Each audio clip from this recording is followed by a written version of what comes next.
this flight, we're going to be working on straight-in auto rotations. Setting up for a straight-in auto rotation starts with a standard traffic pattern like you're used to. The only difference is once we get to our downwind configuration at 70 knots and 700 feet above the ground, we're going to maintain that all the way through final until we're ready to enter the auto rotation. Now, determining our entry point depends on a lot of different things, but the two biggest factors that are going to control how we glide are how heavy we are and how strong the winds are.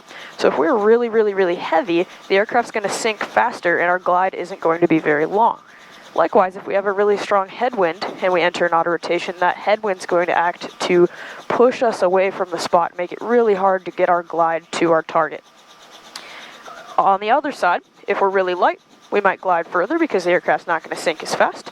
And if the winds are really light, there's not such a force holding us up from getting to our spot, so we're going to glide further.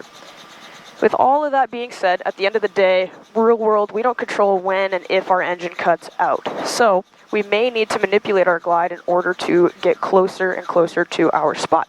There's a lot of ways of doing that, but the primary way is going to be with airspeed manipulation, which is what we're going to focus on today. So if we enter an auto rotation, we stabilize our rotor RPM, and we look outside to our spot, and it's like, whoa, I'm going to go way past it. What we can do is come aft on the cyclic and slow down in order to shorten our glide. On the other side, if we enter an auto rotation, stabilize our rotor RPM, look to our spot, and it's like, shoot, I'm barely going to make it to my spot. We can ease the cyclic forward, and increasing our airspeed is going to stretch our glide out further. Now, there are some things to know about adjusting our airspeed in order to hit a spot. If we need to slow down to shorten our glide, that initial aft cyclic input is going to cause our rotor RPM to go up a little bit. But once the aircraft speed is slower, we've got less momentum driving us through the air, the rotor RPM will come back down.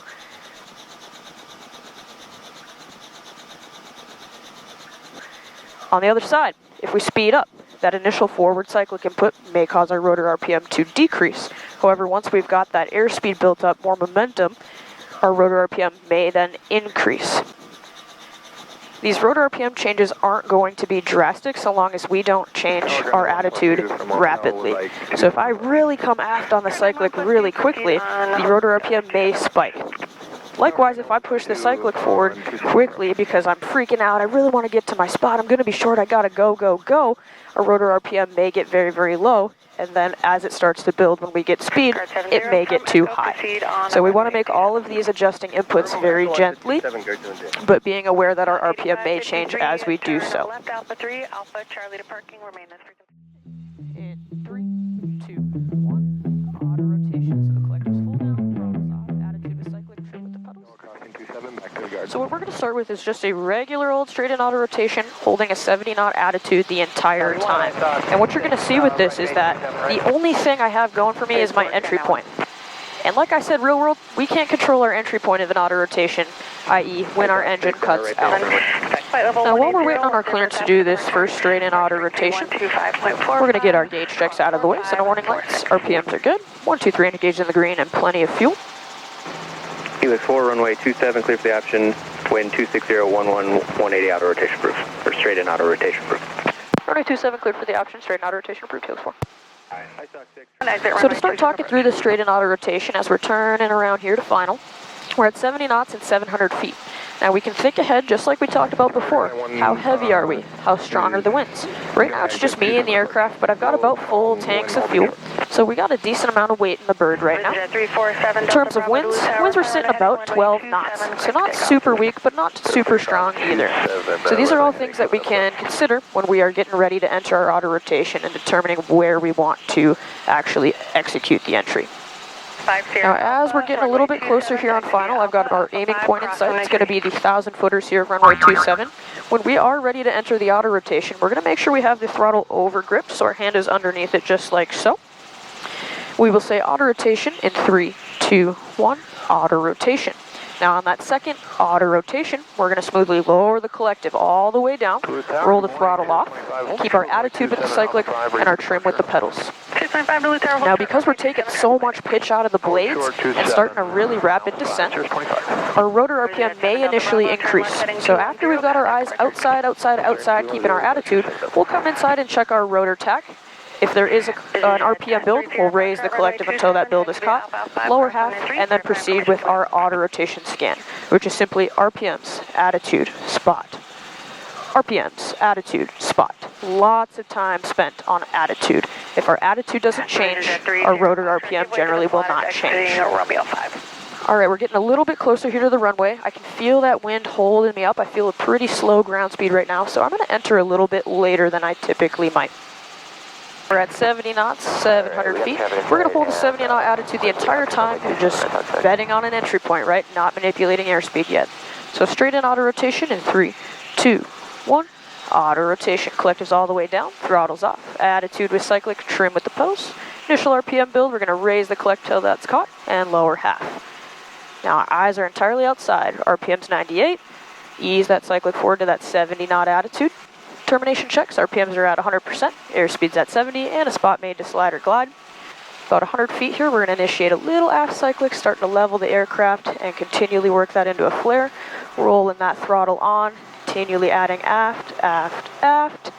Simultaneous raise and forward to level, keeping our heading with the pedals. And as you can see, we're close to our spot, but we're a little bit past it. So without manipulating our speed or our glide, it's really tricky to hit a very exact spot, which in an auto rotation is exactly what we need to do. Bringing that nose up into a flare, hold that flare, simultaneous raise and forward cycle. Alright, so we're back on final here, runway 27, 70 knots, 700 feet, and we're going to enter a little bit earlier in order to have to speed up to make our spot. So give it another couple seconds here. Going to do a straight in auto rotation in 3, 2, 1. Auto rotation. Collective all the way down, throttles off, attitude is cyclic, trim with the pedals. Raise until that initial build's caught, then lower half. And I can already see we're going to be short, so we're going to ease that nose forward. Seeing our rotor RPM comes down just a little bit. RPMs are at 98, attitude, spot. Termination checks, RPMs at 99, airspeed's at 78. We've got a spot made to slide or glide. About 100 feet, we'll start to come aft level, continually adding aft into the flare, rolling that throttle on, keep our heading with the pedals, and simultaneous raise and forward cyclic, terminating right over our spot in about a 10-foot hover. Left altitude. Left out, runway 27.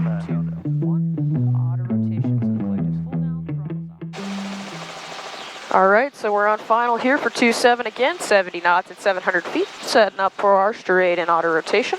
Looking to land on the 1,000-foot markers. We already completed our gauge checks. Everything is green and good. We've got the throttle over gripped, and our eyes outside, keeping this 70 knot attitude. Cirrus 2255, Duluth Tower, and a right downwind runway. I can really feel that headwind holding us up, so we're going to wait a couple more seconds till we enter. Auto rotation in 3, 2, 1. Auto rotation. So the collective's full down, throttles off, attitude with cyclic, trim with the pedals. Our rotor RPM is increasing a little bit, so we're going to raise until that build is caught and lower half. And I'm looking out at my spot. It's looking like we're going to be a little bit long, so I'm going to come aft on the cyclic to slow down in order to shorten my glide. Now our termination checks by 200 feet. We've got rotor RPM at 98%, airspeed is at 60, and a spot made to slide and glide. 100 feet, we're going to start to come aft and level, rolling that throttle on as we come into the flare. Keep adding aft, aft, aft, and then raise and forward simultaneously to level the aircraft over our spot at about a 10-foot hover.